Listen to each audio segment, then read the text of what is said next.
What's up, Schoolmates? Guys, tuloy-tuloy na ang nagbabalik ang ating programa at ang pagbabalik normal ng ating mga schools na nagtatransition from hybrid to full face-to-face classes. Especially dito, Gina, sa National Teachers College! Tama ka dyan, Gab, at hindi na nga mapipigilan ng ating schoolmates kada sa pagbibigay ng mga mahalagang impormasyon at nag-iinit na diskusyon. Kaya naman ngayon, may bago tayong format para sa episode na to. Meron tayong 3 trendsetters at kasama nito ang ating 6 na reactors na magre-react gamit ang mga emojis upang magsabi kung sila'y agree or disagree sa mga statements na gagawin ng ating trendsetters. At also, kasama din natin ang involvement ng ating live audience kung saan sila'y magla-like at dislike sa statements ng ating trendsetters at ng reactors. Yes!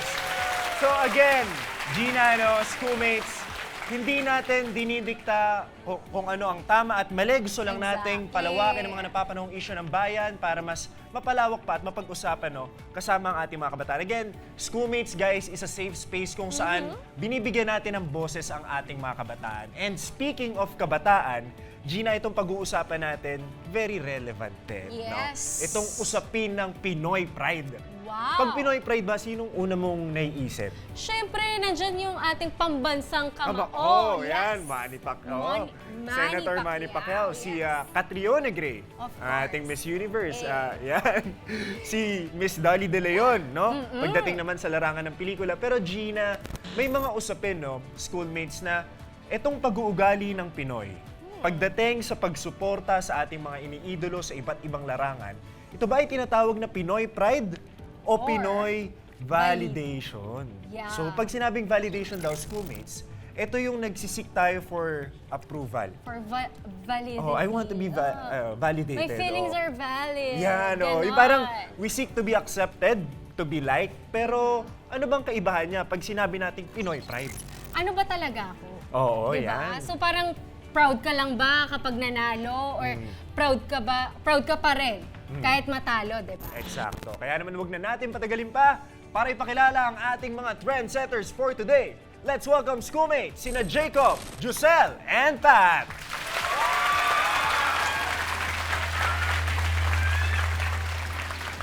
At syempre, kasama ng ating trendsetters for today, ang ating 6 na reactors is si Sophie, Renette, D'Angelo, Aldrin, and Steph. Reactor, sample naman ng react. 1, 2, 3, react na. Oy, may shock. Oh, shock. So kayo may mga ano din sila, facial reactions ayan. kapag ano. Siyempre, Gina, hindi lang ating mga schoolmates dito sa NTC, pati ang ating mga team bahay, ang ating mga netizens. Pwede rin kayo mag-react, mag-like, mag-share. And siyempre, don't forget to follow our social media sites na nandyan ngayon sa inyong mga screens. Kaya naman sisimulan natin ang ating diskusyon kasama ang ating trendsetter number 1 na si Pat. Ayan, at ngayon nga, Pat, masasabi mo ba na ikay isang pride ng National Teachers College? Oo, kasi dala natin yung tanglaw. Dala natin sa National Teachers College kami bilang mga kakampi. We bring it not only on our own organization, local organization, and even in the national landscape. We're trying to make sure that the National Teachers College is a national teachers college not only for teacher education but for the School of Arts and most especially for us, the School of Business. Wow, pero personally ikaw, nagsisik ka ba ng validity at what kind of validity are you seeking for? Actually, I am not really seeking for validation because I know for a fact that the validation in myself or the self-love, as they say, will always be the biggest validation. Kasi pag sinabi nating validation right now, it always comes from the outside. Na nava-validate yung personality natin, yung ginagawa natin, and even us existing. There is a ongoing problem as we continue to recuperate from the pandemic. Parang meron tayo na hindi na natin alam. We're having an existential crisis na tama pa ba yung ginagawa ko? And when we say tama pa ba yung ginagawa ko, it's always a subjective question. Kasi yung word na tama, it goes back to what your values are. Right? So, naka-root sa values yung pagsisik mo ng validation. Yes, kung tama ang values na meron ng isang tao. And kung yung values na yon are still the ongoing truth. Kasi meron tayong tinatawag na universal truth. Okay. When we say bawal ang magsinungaling, kahit na nagsinungaling yung nagsasabi na bawal magsinungaling, it's still a fact.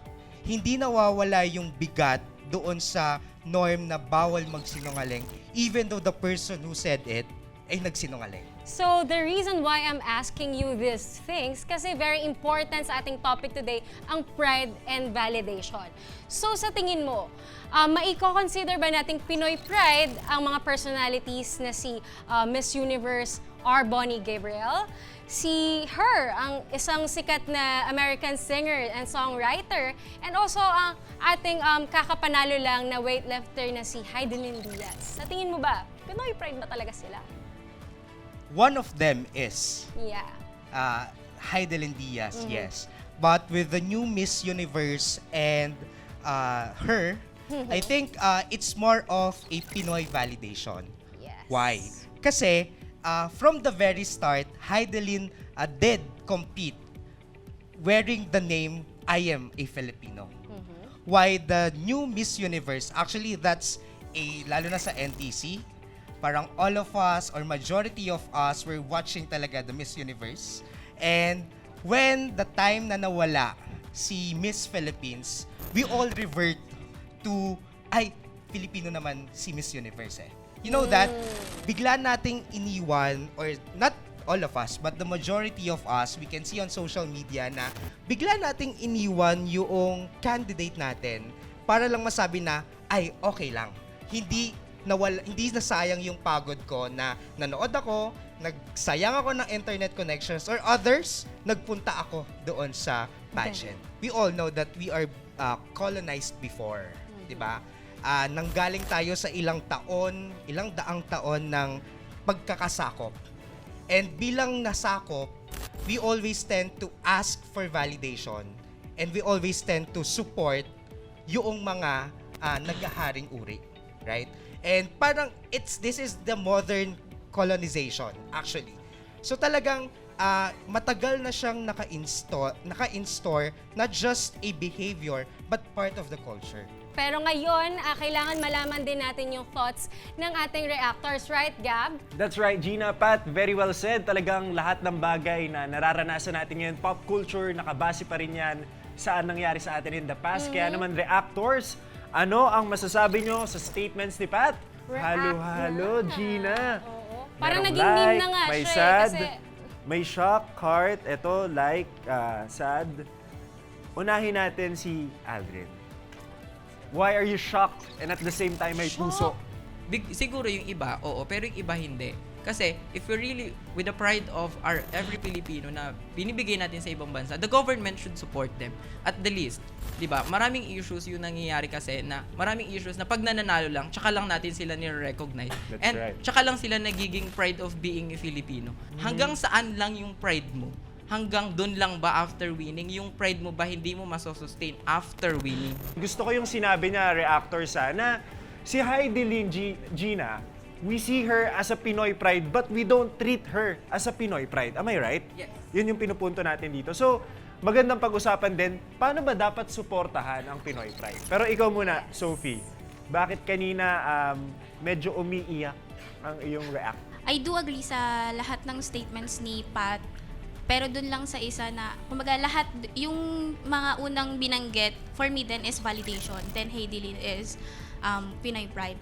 However, kasi 'di ba Pinoy pride should also come na parang from the start hanggang sa matapos, dapat may support doon. And then na-mention ni Aldrin na nagkulang nga sa support yung government kay Heidelin. And then saka lang nagkaroon ng support nung nanalo na. So I also take na si Heidelin, first is, nang nangyari sa process kay Heidelin is hindi talaga siya purely yung Pinoy pride lang. Kasi walang Pinoy pride at the start eh. Walang Pinoy pride doon. Nung nanalo siya, nung nagkaroon na siya ng recognition, doon lang nagkaroon ng Pinoy pride. So Sophie, parang you agree with Pat that these are Pinoy prides, pero hanggang saan, 'di ba? Hanggang saan yung glamour ng pagiging Pinoy pride kung yung totoong suporta hindi natin nabibigay. So it's a mere validation. Yes. Okay.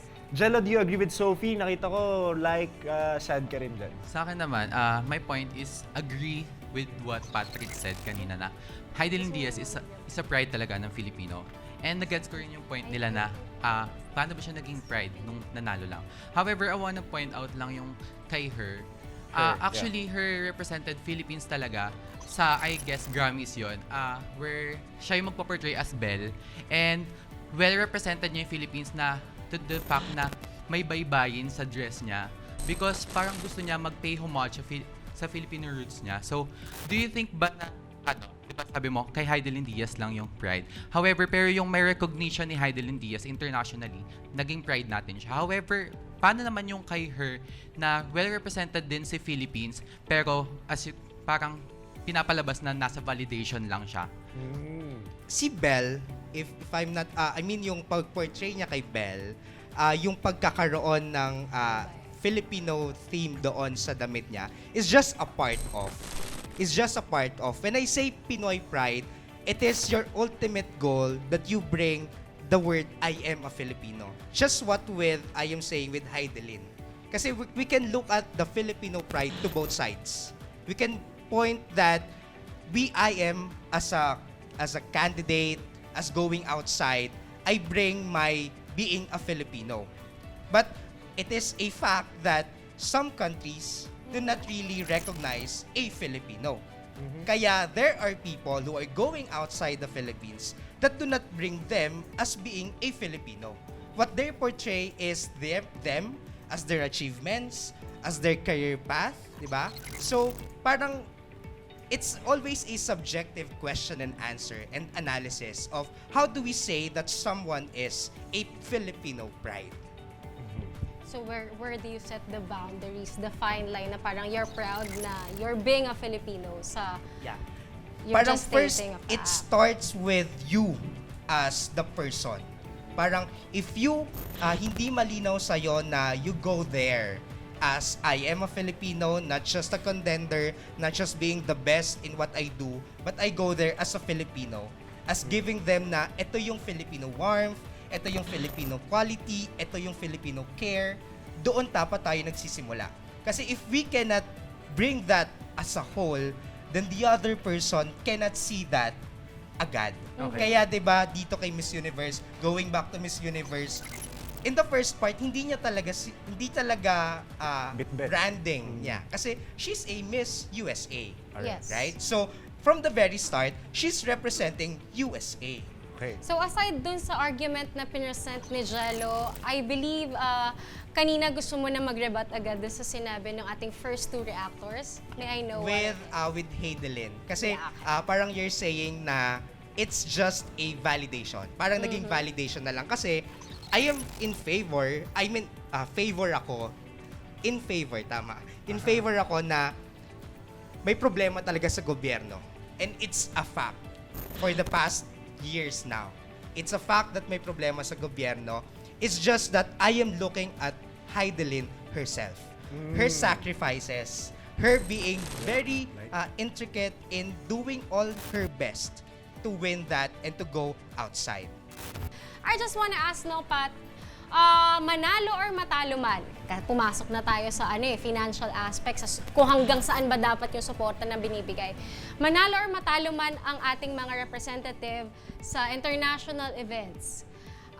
Sa tingin mo, sapat ba yung binibigay ng mga Pinoy na suporta at pagtangkilik sa kanila? No. Why? No, kasi nandoon tayo right now sa palaging validation. Kailangan manalo siya. Aminin man natin sa hindi, we always go there to the point na dapat manalo siya. Kung hindi siya manalo, we have this Filipino trait na hindi na natin suportahan. Ay, sige, di ba?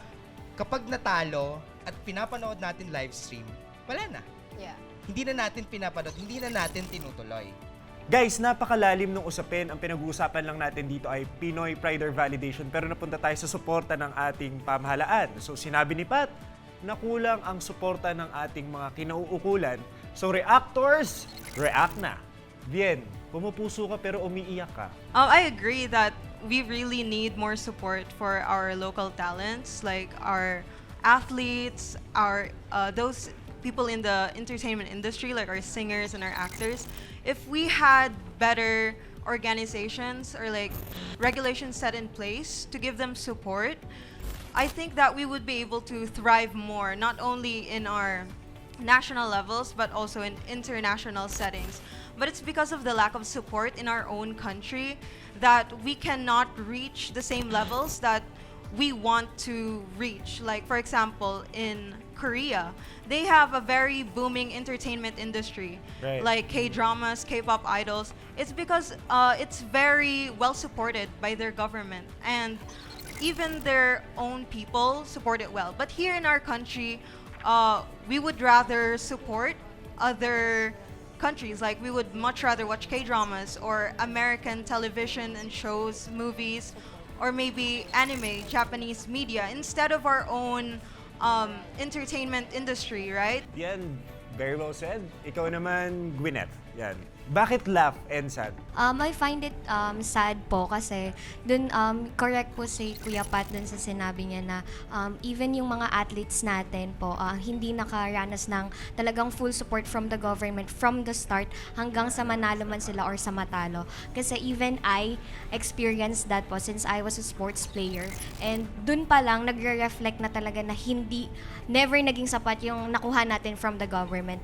And I find it funny naman po because nagre-reflect siya dun sa pagka-Pilipina natin na kaya si Hidilyn Diaz somehow validated siya kasi noon bang alam ko sobrang tagal na ni Hidilyn na lumalaban eh. Pero dun ba sa mga past na laban niya, nakilala na ba natin siya even before that? Dun na kasi, dun na po yun na nagiging pride na siya kapag nanalo na siya eh. Dun na yung ano po, medyo toxic trait. Kaya po we should rethink the Pinoy pride and Pinoy validation kasi Good. nagre-reflect siya sa atin, and alam naman natin na yung mga Pilipino hindi sineseryoso ang lahat. Parang sa kanila katatawanan lang lahat ng to. Kasi ayun na po, yung Pinoy pride and Pinoy validation, para na siyang negative na siya eh. Parang doon na lumalabas yung talagang pagka-toxic trait nating mga Pilipino, which is I find it sad and at the same time funny. Alright. Gwyneth, mamaya babalikan natin yan. Pero narinig na natin ang ating schoolmates reactors. Gina, ngayon naman ang ating live audience, National Teachers College. Like or dislike? Alright. Puro likes. May nakikita akong isang dislike. Isang dislike, like and dislike. Okay. Mamaya, bibigyan natin ng chance yan, Gina, ng pagkakataon na sabihin kung bakit like or dislike. Narinig na natin, schoolmate, si Pat, ang ating first trendsetter. Pero sa ating pagbabalik, dalawang trendsetter pa ang magbibigay ng kanilang opinion. Lahat ng yan, dito lang sa Schoolmates!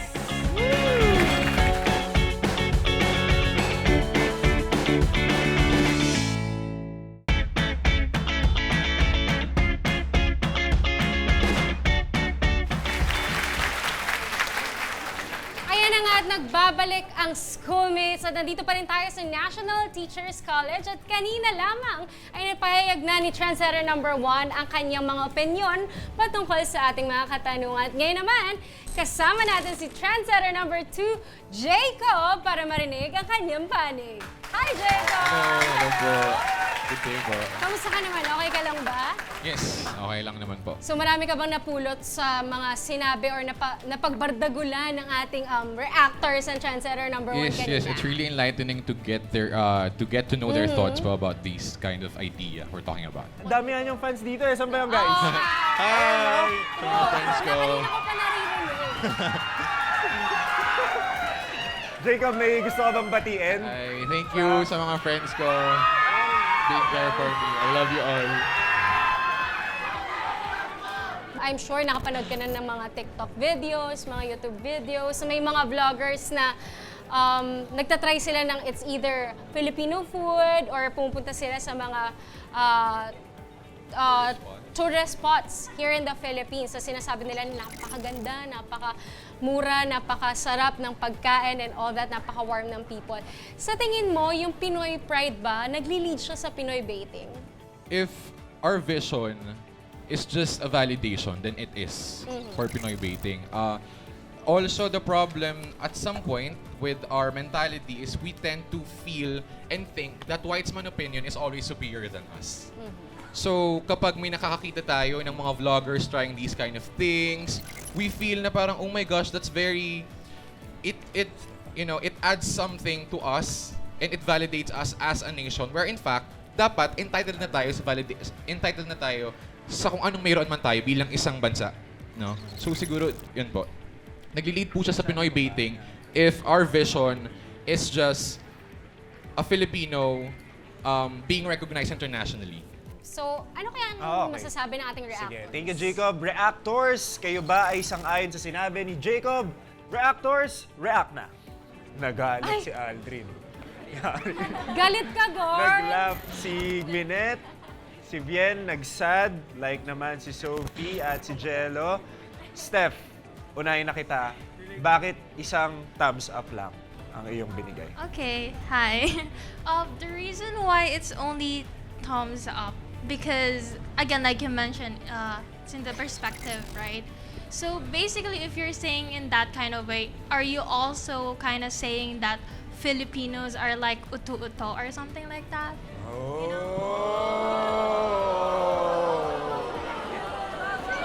Pero wait kahit Pwede ka mag-rebut. Gina, kahit si Gwyneth, nag-thumbs up pa rin siya doon. Oo. Jacob. At least nag-thumbs up siya, Nag-thumbs pero up. I believe na yung bata ko dito hindi to magpapatalo. Diba, Jacob. Jacob? Diba? Okay. Sige. Sige. Patunayan mong hindi tayo uto-uto. I get her point of kung pinapalabas ko ba na ang mga Pinoy ay utu-uto. Where no, pero it's just that kung paano natin tinitignan yung standards ng yung international standards ng Western ng mga Caucasians kapag nare-recognize tayo. All right? The essence of Pinoy pride should always come from within. So I don't think na I'm saying na utu-uto ang mga Pilipino. It's just that we have this kind of mentality. Now, we feel inferior or we feel validated when the whites recognizes what we have as one identity. Alright. Aldrin, why angry react?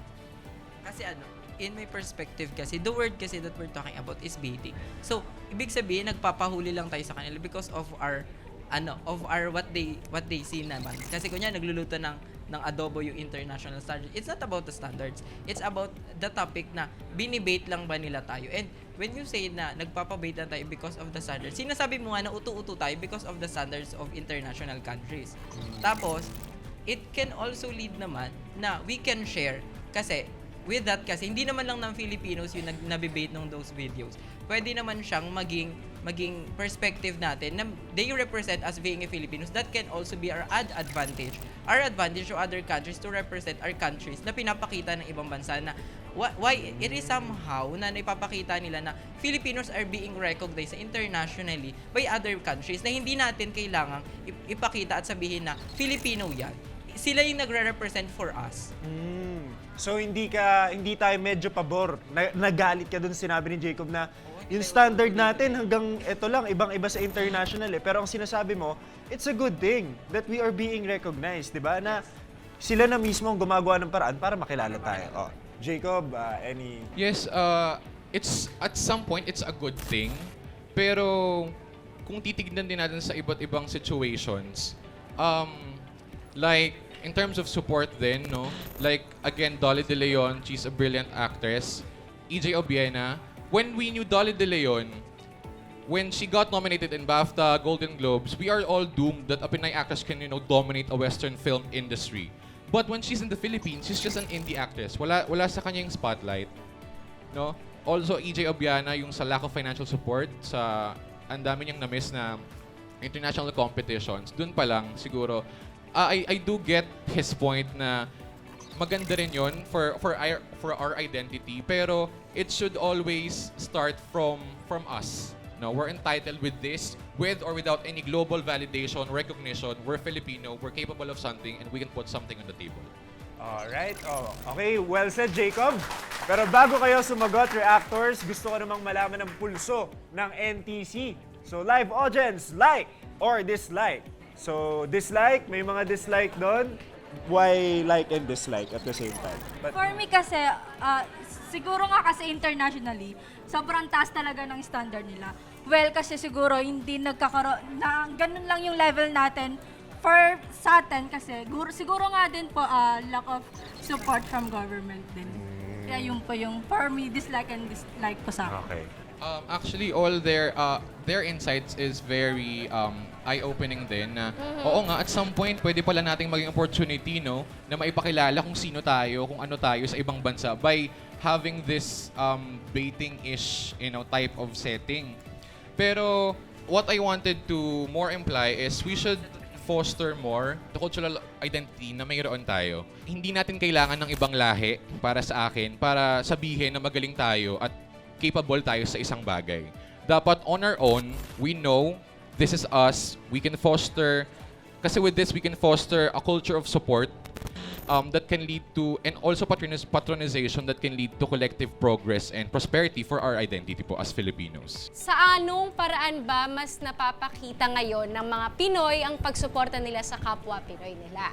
Ito ba yung sa pamamagitan ng, let's say for an example, si Heidi Lee, nagbigay siya ng karangalan sa bansa through the achievements na napanalunan niya sa Olympics, or paghahanap ng validation para sa bansa? Naghahanap ka lang ng validation, yun, mas doon mo ba napapakita yung suporta mo? Well, most of us, ganun po. Naghahanap tayo ng validation towards the international setup sa Western, no? Once we got recognized, once a Filipino got recognized internationally, we tend to feel superior. We tend to, meron tayo ding idea na we just wanted to boast. Gusto nating medyo mayabang tayo. At some point, it's quite problematic po. Kasi yung suporta, it should, the idea of support should always come from us Filipinos here. Hindi na siya dapat, hindi dahil na-recognize lang tayo internationally o nabigyan lang tayo ng Grammys or awards, dun lang natin isa-snatch yung identity of that person being a Filipino. So siguro nowadays, we tend to just seek for validation internationally. Yun po. So basically, reactors, sinabi ni Jacob na ang international recognition could lead to Pinoy validation. So reactors, your reactions please. Jello, Gwyneth, laugh, and the rest like. Unahin natin si Gwyneth. Laugh react siya kasi sabihin na natin, for example, there's a video po na nagre-rate ng, for example, Jollibee. Isn't that, kapag gaganon, hindi ba parang ano na lang din siya? Since para hindi maging biased yung yung video na yun. Since kapag syempre tayo, Pilipino tayo, and we rate that specific fast food, syempre parang sa paningin ng mga ibang internationals, bias na siya kasi sa atin na mismo yun. So na siya, Pinoy pride pa ba yun or Pinoy validation? And second to that, sabi mo ang Pinoy pride, it comes from within. Yung parang proud ka na Pilipino ka. How about Jokoy?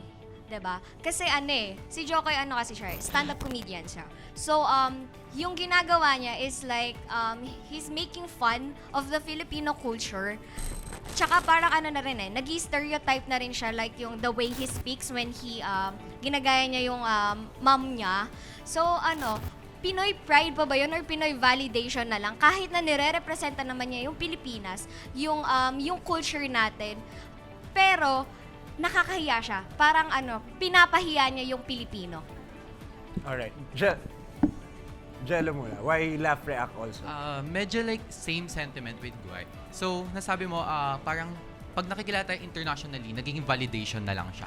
However, on the other side naman ng kay Jokoy, internationally well-known siya as a Filipino stand-up comedian and nare-represent ng maayos yung kultura natin or napapalaganap niya yung kultura. Mas nakikilala kung gaano kayaman yung kultura natin. Hindi ba kahit papaano na napapakita niya yon, and sabi mo from within, which is sa kanya mismo nang galing na gagamitin ko yung Filipino culture because Filipino naman talaga siya, so ginagamit niya yon as way na para makilala ang Pilipino. Hindi ba nagiging at some point Pinoy pride si Jokoy? I believe, Jacob, meron kang thoughts about it na parang kasing sinasabi nila na parang nami-misrepresent tayo as Filipinos dahil sa mga nagagawa ng ating mga kapwa Pinoy internationally? Kasi the concept of Pinoy pride is it can be subjective. Okay? Hindi laging porket a certain fast food went global. It's us, yes, pero it's more of like introducing them what we have. In the case of Jokoy, his representation of Filipino culture is really, really problematic. Okay? He's just there making fun of what we have. And if you're asking kung Pinoy pride ba siya or validation, he's just I think he can be categorized in the idea of validation. Kasi the idea of Pinoy pride is simply, it's the assertion of that the Filipino and its culture should promote a largely shared characteristics na mayroon tayo, which is yung ethnicity, race, religion, talents, at yung traditions na mayroon tayo. And yung ginagawa ni Jokoy, that making fun of the Filipino culture and concepting it as the Pinoy pride, I don't think that is Pinoy pride, but a problematic type of Pinoy pride. Oo. Tanungin naman natin, Gina, ang ating live audience. Is Pinoy pride subjective? Like or dislike? Maraming likes? Like. Isang dislike? Yes. Tinanggal niya yung dislike. Nawala. Okay. So, thank you guys. Gina. Alam ko naman na bet ng ating mga schoolmates from NTC ang ating topic ngayon. Kaya naman, Jacob, mamaya marami pa tayong pag-uusapan sa pagbabalik lamang yan ng Schoolmates!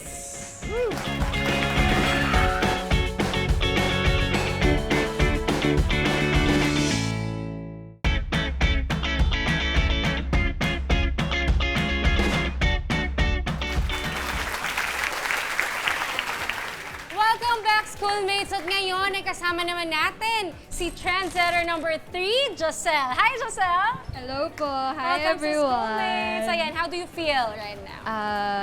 Quite kinakabahan, quite Yeah? nervous. But I think I can slay this naman. Okay, so sa panahon natin ngayon, napapansin natin na parang laging may advantage kapag meron kang foreign na lahi. And mapapansin natin na parang mas lagi pa rin talagang malamang or lamang ang maputi kesa sa kayumangge. So, paano kaya natin ito mako-correct? How can we say na we have this Pinoy pride within ourselves if meron pa rin tayong double standards, hindi lamang dito, ay hindi lamang internationally, kundi maging mismo dito sa ating bansa? I think that's the problem ever since, di ba? Kasi parang sobrang tagal kasi natin nasakop ng mga ibang bansa eh. So, parang up until this point, hindi natin, although we're free from their hands, pero hindi tayo free sa mentality na dapat sunod tayo sa kung ano yung standard nila. So I think in order for us to be able to give chances to talagang sa mga Pilipino, I think we should start recognizing them as also the beauty that we have here in the Philippines. Kasi sometimes, kahit tayo mga Pilipino, we tend to belittle other Filipinos as well. And parang meron tayong colonial mentality na parang, half siya, baka mas better yung mga kaya niyang gawin rather than those who are talagang purely Filipino. And in fact, dapat let's give them chance as well. As much as we give chances to other people. Thank you, Joselle. So guys, kayo ba ay naniniwala na paano natin masasabing Pinoy pride kung ang standard pa rin natin ay ang kulay internationally? No? Bien, bakit like and sad? It's a like and a sad because I agree with her points. Like, we were colonized for a very long time. 333 years with the Spanish, 48 years with the Americans. But the ones that left a really long-lasting impression on our mentality as a whole, as a collective of Filipinos, are the Americans. Like, the standards that we want to achieve are usually their standards. Like, we want white skin, we want pointy noses, we want what they have because that's what they implemented on us. They made us see ourselves as inferior. So basically, they make us want to feel ashamed of ourselves. They want us to become like them. So I think that's the sad part that we currently still have to this day. And even though we already have recognition for some Filipina actresses who are kayumanggi, like Nadine Lustre, especially in the industry, there is still a lot of discrimination against Filipinas who have tan skin because we want to achieve standards that are set by the colonizers. Okay. Ikaw, Sophie. Sabi mo na parang we always follow yung standards ng ibang bansa. But then again, paano tayo makakapag-keep up sa kanila kung hindi natin susundin yung standards na sinusunod ng the rest? Ganon. The question is, why do we always have to keep up? Right. Why don't we start working on our own pace as an independent country? Kasi why do we need their opinions about us? Why do we need their validations about us? Eh, independent country tayo eh. Malaya na nga tayo sa mga kamay nila. Malaya na tayo sa pananahop nila. But why does it feel like nakakulong pa rin tayo sa mga kamay nila, di ba? We don't need them. We don't need any validation from them. Kasi Philippines is an independent country. And we should act like an independent country. Mahalin natin yung sarili natin. Let us recognize what we have in our own. Let us help them to prosper. And then, baka one day, hindi na natin kailanganin ng validation nila.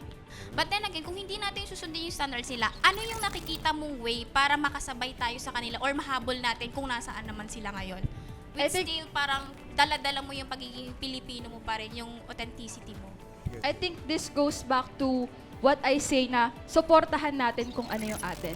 Kasi minsan, kaya tayo nale-left out is because we lack support from each other. Parang meron tayong, yung mga Filipinos, meron tayong crab mentality na tayo na nga lang mag-aangat sa isa't isa, tayo pa yung naghihilahan pababa. So I think, let's give other people opportunity to grow. Let's give other opportunity to be seen, the platform. Let's give them the likes, the views. Let's hear them. Let us give them a chance to show what they have as a Filipino, as someone who is very proud to represent the Philippines. Alright. Thank you, Trendsetter Josel. Eto naman, Gina. Tanungin natin ang ating live audience, ang Pinoy Pride ba ang pamantayan dapat sarili nating standard at sariling facing? Like or dislike? Likes. Super agree naman sila, Gab. So sa tingin mo, toxic ba ang Pinoy Pride? I think sa ating generation ngayon, yes, it has become toxic to the point na nagiging validation na lang siya. Let's say for examples, Miss Dolly De Leon and Miss Universe 2022 Arboni. So, ang nangyari kasi 'di ba, during the Miss Universe, we have our very own representative, our very own Pinoy Pride, Miss Philippines Celeste Cortesi. And when she wasn't able to proceed to the next round, parang nagkaroon ng sympathy. Merong sympathy yung mga Filipino, but it died down. Parang hindi naging consistent. And when nalaman natin na parang, si Miss USA, she's a half Filipino, parang okay lang yan. Parang nagkaroon tayo ng pampalubag loob na hindi nanalo si Miss Philippines, and that's okay kasi half Filipino naman si Miss Universe 2022, which is Miss USA. And the thing is, also si Miss Dolly De Leon, she is one of the most amazing actresses here in the Philippines, yet she is not recognized. Gaya nung sinabi kanina ni Jacob, lumalabas lang siya sa indie films, but she doesn't have the spotlight here. Wala siya sa mga teleseries and anything. And when she was given the chance to be part of an international movie and be nominated in international awards, dun nag-boom yung suporta sa kanya. There she was recognized. It feels like parang kailangan sa kanila pa mauna manggaling yung recognition ng mga Pilipino bago sa atin mismo. Parang ang nangyayari kasi, we're more on the homecoming. Kapag nananalo sila or kapag tingin natin, they're bringing pride to the Filipinos. Congratulations, you won, you bring pride to the Filipinos. But when it comes to before that, wala tayong binibigay na send-off. Wala tayong binibigay na parang, good luck, kaya mo yan. You will be representing the Philippines, manalo o matalo. We will be supporting you until the end. Walang ganon. Alright. Guys, toxic daw for Josel ang konsepto ng Pinoy Pride. Reactors, react na. Sige, Aldrin, Waisan. Kasi, for me kasi, it's how you define how you define pride. And like what Gwen said earlier, na dapat we must redefine what is the meaning of pride and validation. And for us to be Filipino, you also need to build up what is pride of Filipino, what is our lineage of being a Filipino. And for that, hindi natin kailangan ng validation. As a Filipino, you need to be validated by other countries to be a real country. For being a country or for being an independent country, you need to be validated and you need to be recognized by other countries to be a country. Para maging Pilipinas, kailangan tignan tayo ng Amerika bilang Pilipinas. Kasi kung hindi nila tayo titignan bilang isang bansa, magiging parte na lang tayo ng ibang bansa. So, we must redefine how we identify the pride and how we recognize the validation that we need. It's not always toxic. It's how you see and how you feel and how you recognize those two words na dapat is always neither. We must be in the middle of that na dapat we balance of what is pride and what is validation. Katulad nga na sinabi niya kanina na bakit kung sinasabi niyo na pride natin si ganito, si ganyan, bakit pag sila Ann Curtis at saka sila Liza Soberano, they are for being a star. Pero bakit pag sila Melay, sila Pokong, ba't pang memes lang sila? Diba? If you were really proud of Filipino, bakit tinatawanan lang natin si Melay? Bakit hindi natin siya kayang gawing siya yung magiging model naman of a movie? Bakit pang comedy lang ba yung Pilipino? Kung talagang mahal natin yung mga Filipino beauty. And for a fact, Melay is the kind of real Filipina beauty. Alright. So Aldrin, ito, sabi nga nung kaninang trendsetter natin, ito ay subjective. Nakadepende sa definition kung ito ay magiging toxic. Yes. Right. Okay, ikaw, Steph, would you like to add something? No, I just like it to add something from both of your perspective and also Giselle's perspective. Na it really depends on how a person see it, right? And dapat, again, Pinoy pride, before we go to another country na i-share yung ano natin, dapat nag-start tayo sa umpisa eh. Saan ba ako nag-uumpisa? Here, in the Philippines. Sisimula sa atin, us being Filipino. So dapat we ourselves have to, again, lessen being toxic. Again, like you mentioned, being crab mentality, wherein ang standard pa rin natin ng beauty, like you mentioned, I agree with you, na dapat yung standard natin ng beauty is the natural Filipina. Like, what is a natural Filipina ba the beauty is like Melay, right? But right now, sa atin, ourselves as well, iba yung standard natin ng beautiful right? So that's why it's very important na nagsisimula ang lahat sa isang tao, sa atin, within us. If you're proud of being Pinoy pride and you have a better, like again, being balance of Pinoy pride and also Pinoy validation, right? So start with yourself. If you are proud of being Filipino, not because of other people are, again, famous or nanalo si Pacquiao or anything, should start with you. So I think that's the thing. So last reactors natin, ito, dalawang sad, Gwyneth and Vien. Bakit two sad faces yan? Sige, Gwyneth. So, as a Filipino, I find it sad kasi kahit na ikaw na Filipino, you find the concept of the Pinoy pride toxic. Kasi dito na nagkakaroon po ng misconception Kaya nga dapat natin rethink the real definition of the Pinoy pride and the Pinoy validation. Kasi kung yung Pinoy pride nagiging toxic na siya, hindi ba parang nagiging Pinoy validation na rin siya?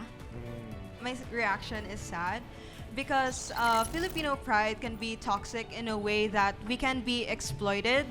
Like, for example, earlier we talked about Filipino clickbait, where YouTubers or other international personalities would mention anything Filipino and we would just watch it or give attention to it simply because it has the Filipino word in it.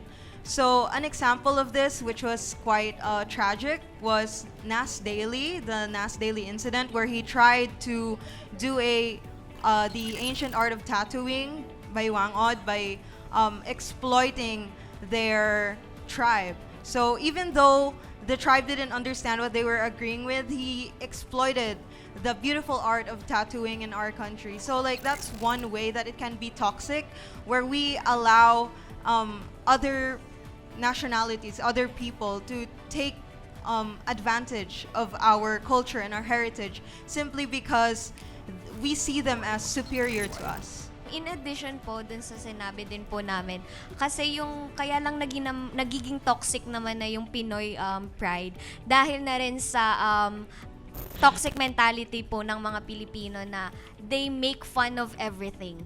Which is a very wrong kasi yung concept natin ng Pinoy pride, dapat proud tayo eh. Dapat atin to kasi Pilipino tayo.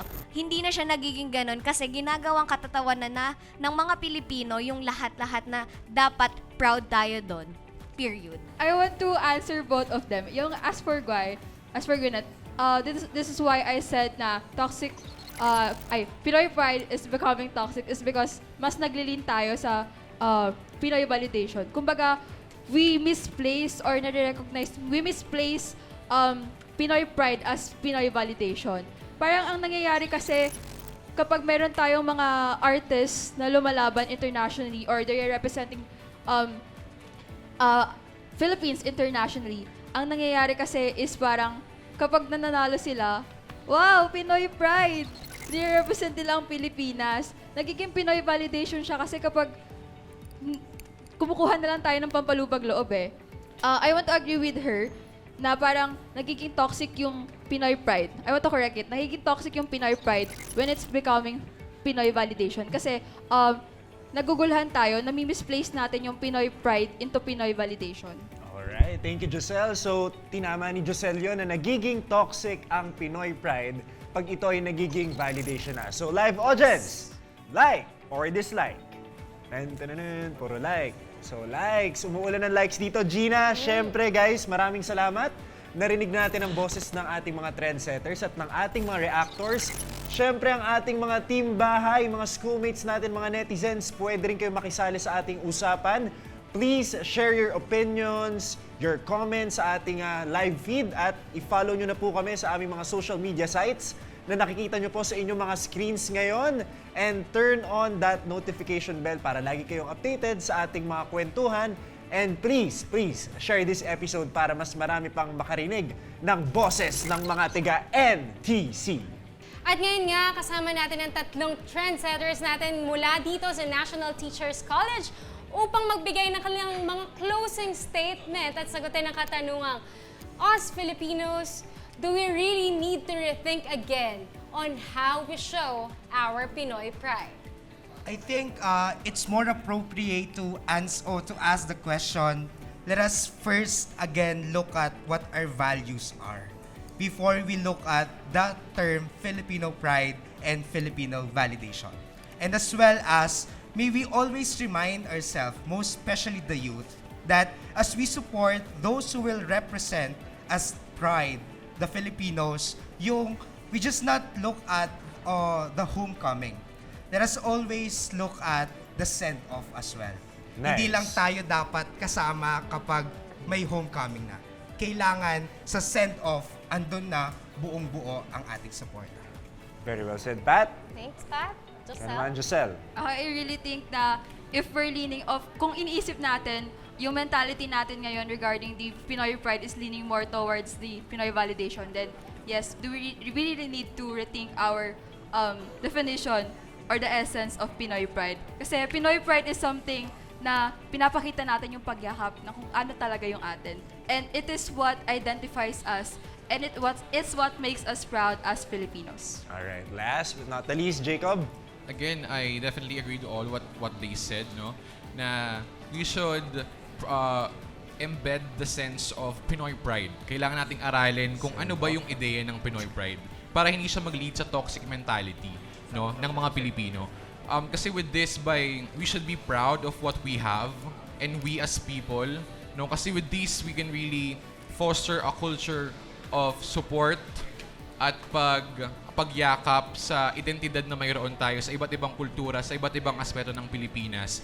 At, it can lead to a collective progress at prosperity para sa isang bansang mayroon tayo. Yun yung Pilipinas. Pat, Joselle, Jacob, at dahil na-survive nyo ang ating hot seat for today at nakipag-diskusyon sa ating mga reactors patungkol sa ating issue ngayong araw, kayo ay officially trending dito sa National Teachers College! At syempre guys, Gina, Pasalamatan din natin ang ating mga reactors dahil sila ay for the react. Maraming salamat, Bien, Guay, Sophie, Jello, Aldrin, and Steph. So, Gina, ang ganda ng kwentuhan natin. Na-define natin yung thin line between Pinoy pride and Pinoy validation. What are your thoughts? Tsaka siguro, isa sa mga na-realize ko ngayong araw, hindi ka makakapili dun sa dalawa na yun eh. Kung whether you go for Pinoy pride or Pinoy validation. Yung dalawang yun, intertwined silang dalawa. Na parang it goes hand in hand. It's just up to us, Pinoys, kung paano natin siya i-express in a way na wala tayong matatapakang ibang kultura. At lalo na, yung kultura natin mismo. Na parang wag natin ito gawing katatawanan, right? So, wag natin i-misrepresent yung culture natin. Bagkus pagyamanin natin yung sariling atin and be proud of it. Right. Para sa akin naman, guys, toxic ang Pinoy pride depende sa values, depende sa definition, kagaya ng sinabi ni Aldrin. Hindi natin kailangan mag-seek ng validation dahil ang daming dahilan para i-celebrate ang mga Pinoy pride na meron tayo. Hindi validation ang kailangan nating hanapin, schoolmates. Ang kailangan nating hanapin ay tamang suporta. Yes. Diba? So, sabi nga ni Pat, pati sa send-off, i-call out natin yung mga opisyal na dapat ay nagbibigay ng tamang gabay at suporta, hindi lang sa pagkakataon na sila'y nananalo na, nare-recognize na, pero napaka-importante ng proseso. So that I think, schoolmates, ang dapat nating bigyan ng focus, not the validation, pero the support that we need to give na nararapat para sa ating mga Pinoy pride.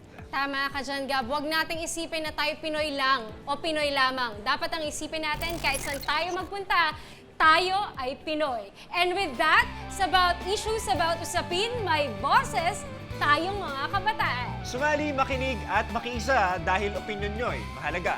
Kaya naman sabay-sabay nating isigaw sa buong mundo. Schoolmate! May pakialam ka! Isigawan